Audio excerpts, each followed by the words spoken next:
Ida Andriani, 51 tahun, perempuan Dayak, kini menetap di Provinsi Jawa Barat, Jabar, sejak tahun 2021, lagi jadi perbincangan hangat. Ida Andriani kelahiran Lotik, Pasir Belengkong, Kabupaten Pasir, Provinsi Kalimantan Timur. Kaltim, diklaim bisa menyembuhkan tulang bengkok, keseleo, hingga kelumpuhan. Dalam video, Facebook, TikTok @idadayak7, TikTok @ida_dayak_official dan akun @petualang, memperlihatkan Ida Andriani mengobati pasien hanya diolesi minyak. Semua keluhan Ida Andriani dengan cara yang santai, sambil mengobrol, dan tidak menggunakan banyak alat bantu. Ida Andriani hanya mengoleskan minyak berwarna merah pada anggota tubuh yang akan diobati, berdoa. Kemudian, Ida Andriani secara perlahan mengembalikan tangan atau kaki yang bengkok ke posisi semula. Sebelum Ida Andriani mengobatinya, ibu sempat menanyakan kondisinya pada sang anak. Dijawab jika selama ini ibunya tidak bisa bicara dan tidak bisa jalan. Ida Andriani mengoleskan dan mengusap-usap minyak bintang dengan mulut komat kamit seperti membuang segala penyakit yang ada dalam tubuh pasien. Tak berapa lama kemudian, Ida Andriani minta pasien mengikuti ucapannya yang ternyata bisa diucapkan pasien yang selama ini tak bisa bicara. Semua kalimat yang diucapkan Ida Andriani bisa diucapkan pasien. Sejak menetapkan di Jawa Barat, Ida Andriani dan suaminya melakukan pengobatan tradisional dari pasar ke pasar secara gratis. Ida Andriani menjual obat cairan oles di dalam botol kecil warga kemerah-merahan yang disebut minyak bintang seharga Rp50.000 per botol. Pasien Ida Andriani terus bertambah, di antaranya patah tulang, serangan stroke, sakit pinggul, penyakit saraf kejepit, penyakit usus dan pencernaan, penyakit jantung.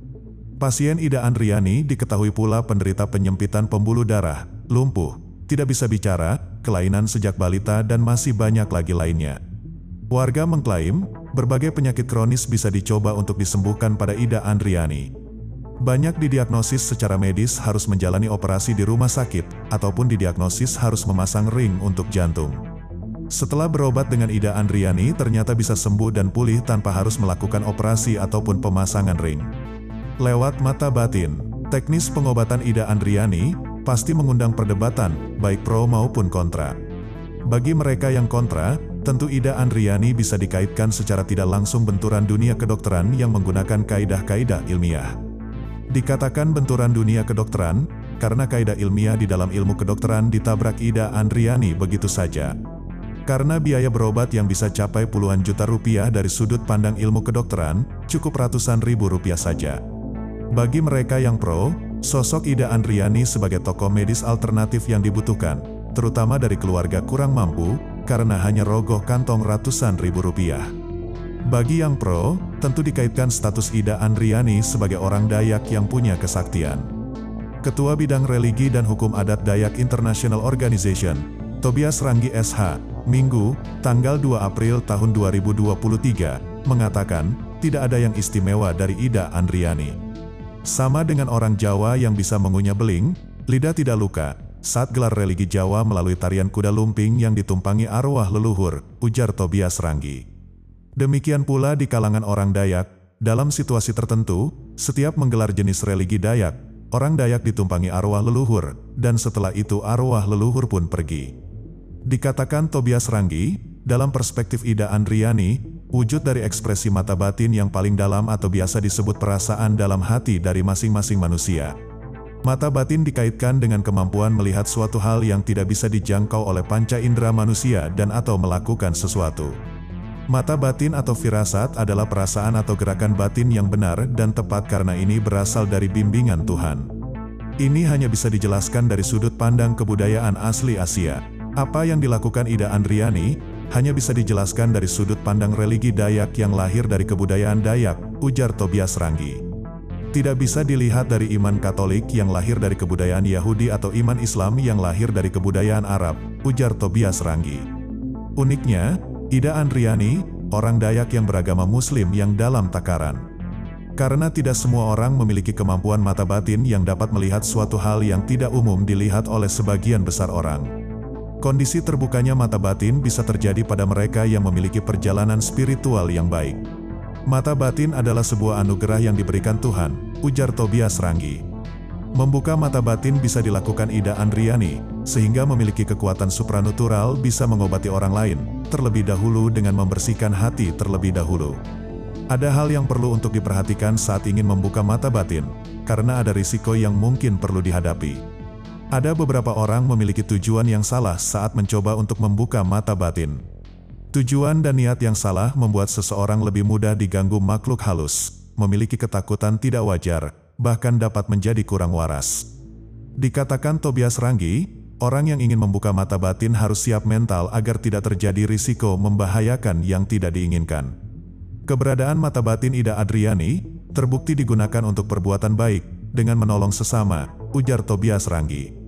Trilogi Peradaban Dayak. Dayak menganut trilogi peradaban masyarakat dari berbagai suku bangsa di benua Asia dimaksud sebagai pembentuk karakter dan jati diri manusia suku Dayak beradat, yaitu berdamai dan serasi dengan leluhur, berdamai dan serasi dengan alam semesta, berdamai dan serasi dengan sesama, serta berdamai dan serasi dengan negara. Pembentuk karakter dan jati diri manusia Dayak beradat lahir dari sistem religi Dayak dengan sumber doktrin, atau berurat berakar kepada legenda suci Dayak, mitos suci Dayak, adat istiadat Dayak dan hukum adat Dayak, dengan menempatkan hutan sebagai sumber dan simbol peradaban. Di dalam religi Dayak, termasuk di dalam agama Kaharingan, salah satu agama asli suku Dayak, setiap manusia meninggal dunia, maka mereka bersemadi di bukit. Komunikasi batin manusia lewat mata batin Dayak di alam nyata, selalu terjalin setiap kali ritual syukuran selepas panen padi. Para arwah leluhur Dayak inilah yang selalu membantu manusia suku Dayak di alam nyata, setiap kali kerusuhan, melalui digelarnya jenis religi Dayak tertentu. Apa yang dilakukan Ida Andriani, dari aspek religi Dayak, buah dari komunikasi batin dengan arwah leluhur, sehingga mata batin ditugaskan untuk berbuat kebaikan, ujar Tobias Ranggi. Filsuf Thomas Aquinas, tahun 1225 sampai tahun 1274, dengan teologi naturalis alamiah atau teologi adikodrati, menegaskan, seseorang mengenal Tuhan dengan akal dan budinya. Itu artinya sejak abad ke-13 orang Dayak, lewat religi Dayak, sudah diakui mampu mengenal Tuhan dengan akal dan budinya. Waspada penipuan. Viralnya pengobatan yang dilakukan Ibu Ida, membuat pihak-pihak yang tidak bertanggung jawab melakukan aksi yang tidak terpuji. Hal ini diceritakan oleh Aloysius, warga Bandung, di mana ia menjadi korban penipuan berkedok pengobatan alternatif Ida Dayak. Awalnya dia mendapat nomor telepon lalu coba dihubunginya. Di ujung telepon, pelaku minta ditransfer sejumlah uang untuk mendapatkan nomor antrian. Aloysius diberi nomor antrian 419 dan mendapatkan jadwal pengobatan antara 8 sampai 11 April tahun 2023. Setelah menunggu beberapa lama, pensiunan TNI AD itu kemudian diberi alamat praktik. Karena curiga bahwa itu penipuan, dia datang pada Kamis, tanggal 30 Maret tahun 2023, sebelum waktunya berobat.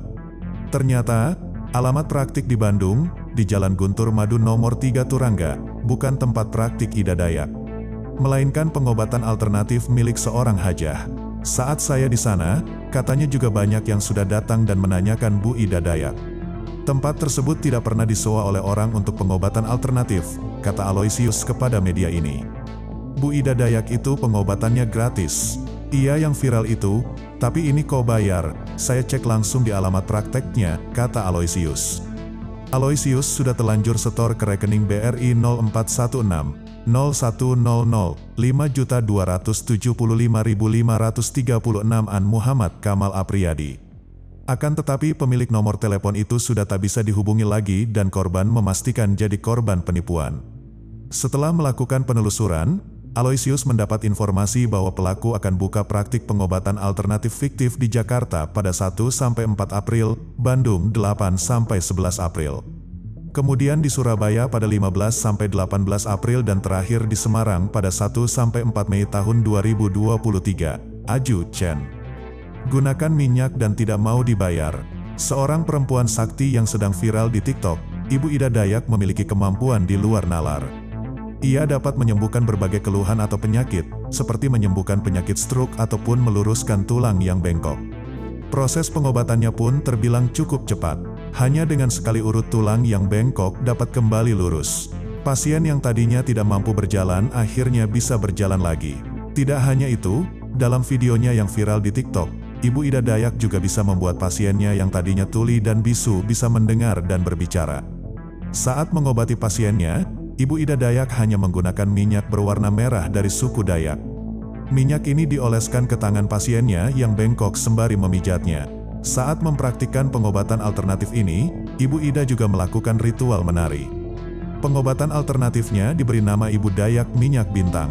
Minyak gosok ini sudah lama dikenal masyarakat suku Dayak Kalimantan sebagai salah satu obat tradisional yang digunakan turun-temurun. Namun, masyarakat perlu hati-hati jika ingin membeli minyak ini, karena banyak penipuan.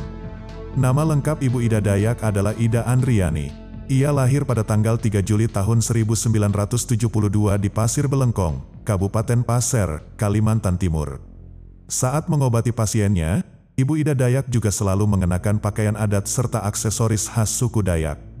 Saat memulai pengobatannya, Ibu Ida Dayak juga selalu melafalkan kalimat tauhid la ilaha illallah dan kalimat basmalah. Dengan mengucapkan kalimat itu, Ibu Ida Dayak menunjukkan bahwa kesembuhan berasal dari Allah SWT. Ia pun tidak pernah memungut biaya dalam pengobatannya alias gratis. Karena itu, sudah ribuan pasien yang datang kepadanya, bahkan rela antri panjang. Berangkat dari keinginan untuk mengangkat kearifan lokal menjadi suatu keunggulan budaya Indonesia daripada hanya tinggal sebagai warisan tradisi dari mulut ke mulut, pada hari Rabu tanggal 29 Maret tahun 2023 menjelang berbuka puasa saya mengundang Ibu Ida yang telah dikenal viral sebagai dukun Dayak yang sakti. Lebih dari 300 orang pasien berkumpul dengan posisi duduk membentuk lingkaran, untuk sebagian meminta bantuan meluruskan tulang mereka yang bengkok, bahkan banyak juga di antara mereka yang pernah menderita stroke. Pengobatan secara supranatural tersebut memang rasional, karena telah bergulir di media sosial dan cenderung dianggap sebagai fenomena yang gaib oleh para pemirsanya. Ida menangani pasiennya tanpa kumat kamit membaca doa, mantra atau konsentrasi pikiran, kecuali menari-nari dengan musik yang terkadang berlagu pop Dayak tetapi kerap kali juga lagu dangdut Melayu. Pengantar bahasa yang dipakainya untuk berkomunikasi lebih sering dalam bahasa Banjar, daripada bahasa Dayak Kenyan, Kayan, Bahau, Ngaju, Iban, Murut, Bidayuh, ataupun Punan. Ia mengaku sebagai pemeluk agama Islam dengan suaminya bernama Suryanto yang selalu mendampingi, bersama seorang yang masih terpaut saudara semenda yaitu Zuhairi dan sopirnya yang bernama Asep. Untuk balas jasa praktiknya ia tidak meminta bayaran, tetapi untuk mengganti minyak pijatnya seharga Rp50 botol ia terima. Walaupun nampaknya rasional tetapi hasil penanganannya terhadap pasien tetap harus dapat diverifikasi secara empirik, jika tidak akan dituduh sebagai suatu bentuk kebohongan publik. Karena itu kemarin merupakan ajang terbaik untuk melakukan survei kualitatif terhadap fenomena tersebut, melalui observasi langsung sebagai alat penelitian di lapangan. Ibu Ida Dayak ini sejatinya termasuk dalam sistem medis tradisional, tetapi tidak jelas berorientasi pada kebudayaan masyarakat Dayak yang mana. Hanya 30% saja dari para pasien yang mengaku sembuh karena nyata merasa lebih nyaman, dibandingkan dengan rasa sakit pada pinggang atau lututnya sebelum ditangani oleh Ida. Sisanya 70% dari pasien merasa kondisinya tetap tidak berubah, dibandingkan dengan rasa setelah dipijat dan diluruskan tangan atau kakinya yang bengkok. Kesimpulan dari survei lapangan yang singkat tetapi meyakinkan ini adalah Ibu Ida bukan dukun Dayak yang sakti, namun tidak menipu karena biaya praktiknya gratis.